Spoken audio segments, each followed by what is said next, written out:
দেখো, আজ আমরা শিখবো পাস্ট টেন্স। তো পাস্ট টেন্সের দেখো চারটে ভাগ হয়। তো প্রথমেই দেখো আমি লিখে নিয়েছি চারটে ভাগের নাম। ঠিক আছে, এবার দেখো ফার্স্ট আমরা দেখবো সিম্পল পাস্ট, যেটাকে বলা হয় একদম সরল অতীত, যেটা একটা নর্মাল সেন্টেন্স, যাকে আমরা এক কথায় বলতে পারি যে আমি ভাত খেয়েছিলাম, এরকম ধরনের একটা সেন্টেন্স।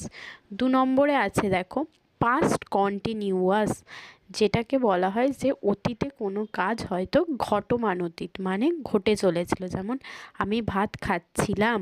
ঠিক আছে, এই ধরনের।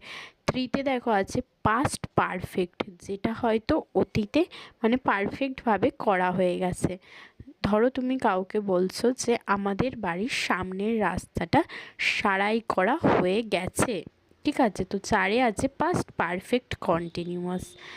ঠিক আছে, এটা হচ্ছে পাস্টে যেই কাজটা কন্টিনিউয়াসলিভাবে শেষ হয়ে গেছে। ঠিক আছে, তো দেখো আজকে আমি পাস্ট টেন্সে তোমাদের এই চারটে ভাগ এভাবে বোঝানোর চেষ্টা করলাম, তো বেশি বড় করলাম না। ঠিক আছে, তোমরা যদি আরও ডিটেলসে জানতে চাও এই পাস্ট টেন্সের ভাগগুলো এক্সাম্পল দিয়ে, তো অবশ্যই আমাকে কমেন্ট করে জানাবে। আমি চেষ্টা করব এই পাস্ট টেন্সের আরও ডিটেলসে তোমাদের বুঝিয়ে দেওয়ার।